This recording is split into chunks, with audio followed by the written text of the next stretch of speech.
Thank you, Anne, for the introduction. Hello, everybody. My name is Ava Battles. I'm Chief Executive of MS Ireland. I probably know most of you, but you're all very welcome here this evening. I just to formally announce that we had our first AGM in Athlone on September the 16th. And on that occasion, we presented to you unaudited accounts. And at that date, we said we would have a reconvened AGM and we would be able to present to you our audited accounts. So thank you. I know there's a few of you who were at our first AGM. I can see familiar faces, and you've also come along this evening. So tonight's agenda is the ordinary resolution to receive and consider directors' reports, auditors' reports, and financial statements for 2022. So what will happen is our chair of our Finance, Audit and Risk Committee, Martin Power, will give a presentation to you now, which shows you our audited accounts, but also you have received the booklet for the reconvened annual general meeting, and you have received this with all of the relevant detail in that. I just want to reiterate again an apology to everybody within MS Ireland for the fact that we didn't have our audited accounts prepared in time for our first AGM in September. It is something obviously I am not very proud of as an organisation that we didn't have our accounts. I would like to thank our branches for even in difficult circumstances getting their branch accounts back to us and available to MS Ireland for us to do our audit. But due to our own staff turnover and staff shortages and staff sick leave, we had some difficulties in actually doing things on time this year. I would also like to thank my staff team in what was quite difficult circumstances for being able to turn this around now and actually present to you the accounts. So I'm very much appreciative of all the staff who have participated and made this happen for this evening. So if I may hand you over to Martin Power, the current chair of the Finance, Audit and Risk Committee, who is just going to take you through a few slides to I suppose to go through the financial information. Martin, are you okay? Yeah. Okay. Do you want to put up the last 3 slides or? Yeah, Jason. Yeah. So we can put them up and we can change them as required, Martin. Sure, yeah, thanks. Welcome everybody. I know it's been a cold day and thank you for attending.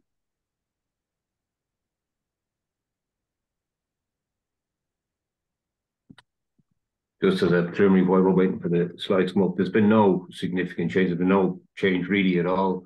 The auditors did make 1 or 2 minor corrections, like changing things by €1, which is a rounding difference or something like that. But you would see that the slides that I presented back in September at the AGM are they're nearly exactly the same as it was. There's a 1% difference in one of the pages, and that's all.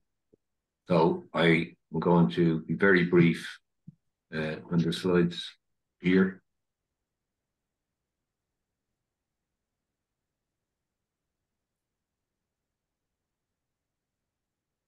Sorry, Jason's just getting it ready for you there, Martin. Yeah, that's great, thanks.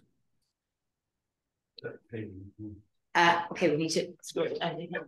If you scroll down to the yeah, where can you go down along the side of it? Page 35 or something like that, I think.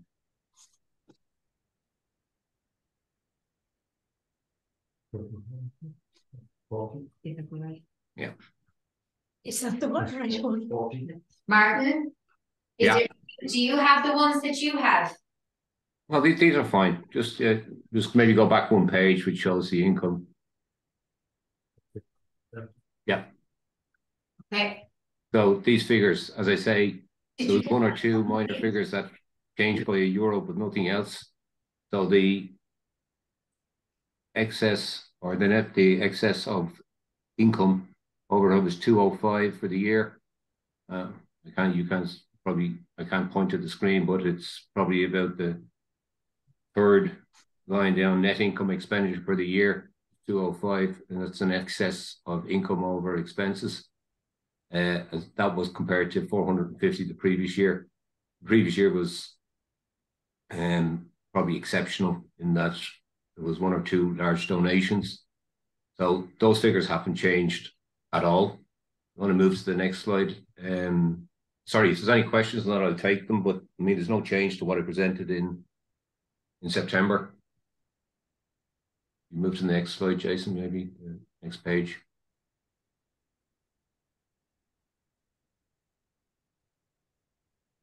Okay, this is analysis of the income, and as you can see, again, there's no change. The government grants are 50% and the government community expenses 13% of it. 60% of our income comes from government. Fundraising is 32%. We have a care centre is 3%, and then there's other income, which is 2%. Again, that's exactly the same. You just go to the next slide, which is the expenses one. Yeah, this is equally the same. 14% of the costs of the total costs of MS Ireland is fundraising, and the other 86% is spent on services and care, respite care. And then the last slide, or sorry, second last slide, the branch income. Branch income, again, there was no changes to this. Fundraising events are 45%. The total income is 429,000, about 100 grand up. That's mainly coming from an increase there. You can see on line 2, in Churchgate collections is about 69 grand, which is, it's good to see that that's coming back, and that's really just the use of buckets, but the donations are also up slightly. That's the main reason for the increase in branch income. I'm going to go to the next slide, the expenses. Most if not all the branch expenses, apart from 6%, which is fundraising, are spent on services, 74%. And we do have some overheads, obviously, in running the branches, and we have some governance costs, so audit fees and that sort of thing for the branches, and legal fees. That they're the main expenses, but again, primarily spent on services. The last slide then, please. I think the last slide is analysis of fundraising. So, go back up one. Maybe that was the last slide.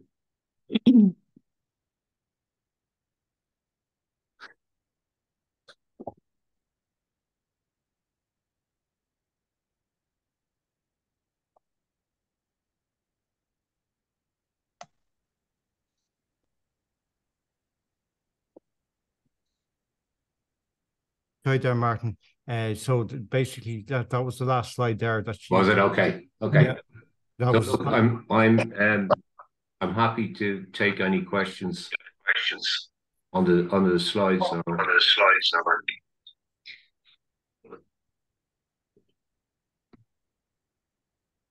Any questions?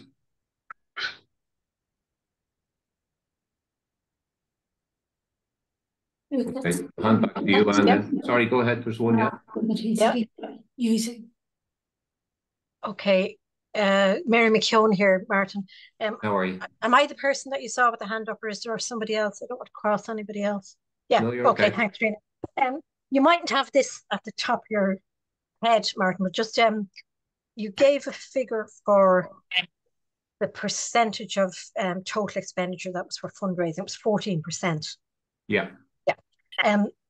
What would you know is the percentage in terms of the actual money raised, the fundraising? What does the fundraising bring in for the amount that's spent? Do you happen to know the ratio? I don't know off the top of my head, but I think I have an idea. It's about 33%.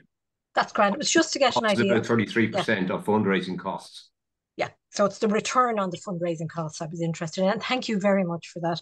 And thanks for the presentation. It's great to see it. Okay. And great for all the team that you were so close as well. Very little change. Yeah. No, you would kind of expect that, though. The accounts that you prepare, like the directors go through, it goes through the finance committee and it goes through the board. Yeah. Before it goes to auditors. So you need to be fairly sure these days that things are right before you present them. Yeah. Thanks a million. Take care. You're very welcome. Can I just say one or two things, please? Of course, yeah. Sorry, Martin. Alice is just making sure. Alice is just making 100% sure that there was a slight change to the slides, and she just wants to make absolute sure that we have the right slides, because there was 2 pieces that Jason was using. But can I comment in the interim here on what Mary asked, if that's okay? Mary, it's an interesting question, because in many of I've been at meetings where charities have been asked about, their cost of fundraising and things like that. And what happens often is, people put different costs in under as a fundraise cost, and sometimes they don't put costs in under as a fundraising cost to make sure that their percentage is less. So it's always an interesting one that that's brought up in the sector when people quote. For example, you might hear a charity saying, "Oh, we only spend 10% on administration and 90% is on service delivery." So it's a figure that's always debated in the sector. So it's an interesting one. It's one that brings up a lot of discussion. Is this the right one? Yeah. Okay, Martin, I'm really sorry to do this to you, but there were 2 presentations, and we just want to make sure that this is the one that we're like, there's no change to this, but we want to make sure. Jason, can you put that one up? Yeah, please. I have to share the screen. We just want to make doubly sure that we have shown the correct set of slides. So so there'll be very little difference, as you can see, if you go on to the other, if you go on next, Jason, to the actual, we're sorry about this. If you go on to the slides, if you go on to the next page, please.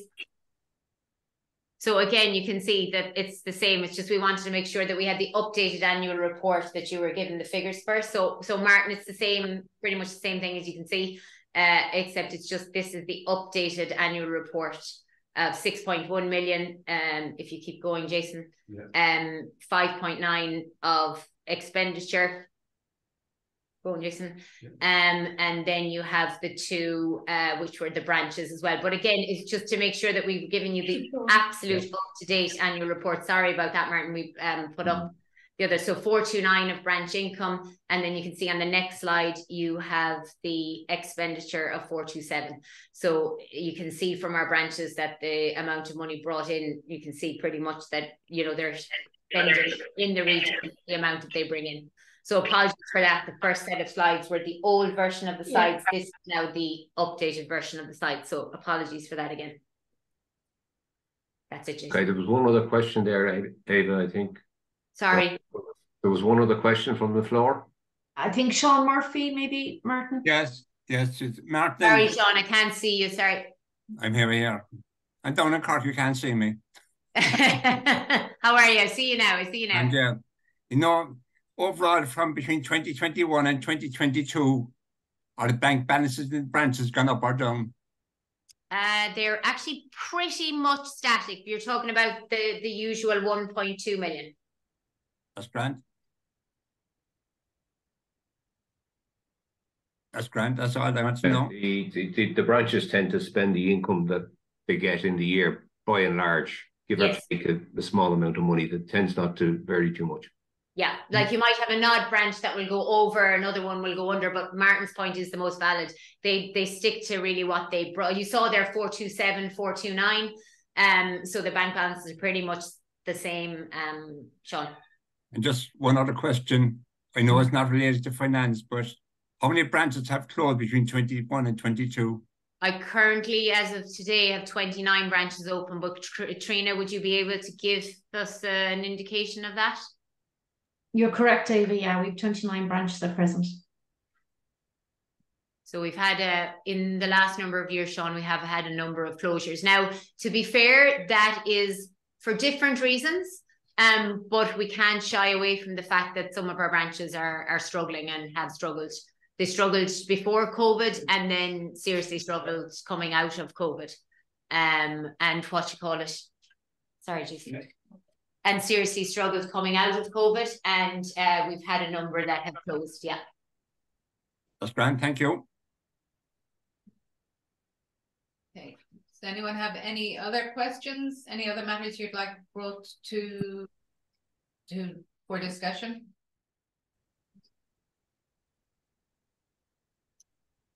Okay. Well. Okay, so because this is This is online. We'll have to do a poll to approve the financial statements. All right. Trina, I think you normally run a poll. Yeah. Can you? I'm going to launch it now. Right, thanks, Trina. It'll come up on the screen, everyone. So when it comes up, you. Thank you. Vote. So just for everyone's benefit, the poll is to consider and if thought fit to pass the following resolution, which will be proposed as an ordinary resolution to retrieve and consider the financial statements of the year end 31st of December 2022, together with the director's report and the auditor's reports thereon. And we're asking, you have 3 options: in favour, abstain or against. Alex, can you vote for me? If I'm not locked on. I can't do it. Okay. You can do it there. Trina, Alex is going to. Oh, sorry, I vote have. for me. Yeah, I'll do I'm it. not logged on. So we're going. And I'm in favour. Just in case there's any doubt. Be the chair. Yeah.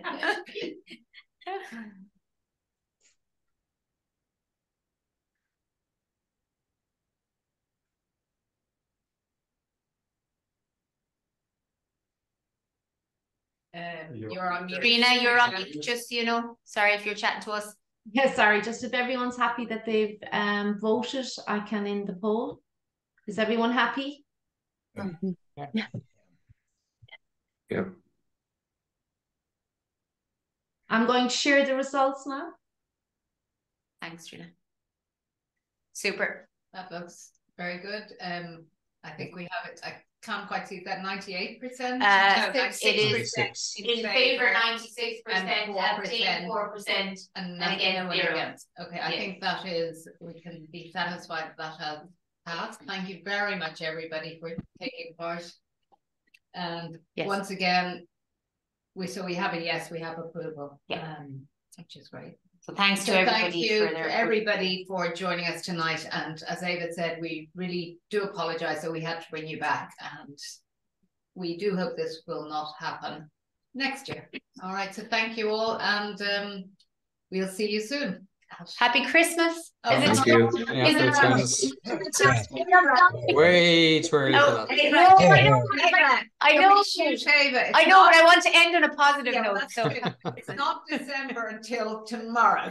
Yeah, there's not a Christmas tree in sight on the screen anyway. It's all right. I like that. Happy festive season, everybody. Yeah. Whatever. All right. Thanks everyone, especially for again participating in the taking time this evening as well. Really do appreciate that. Thank you very much. Thanks a million. Nice, everyone. Nice. Take care. Thanks a million. Thank you. Good night. Slán, everyone. Thanks, Trina. Thank you, Jason. Thank you. You want to turn us off?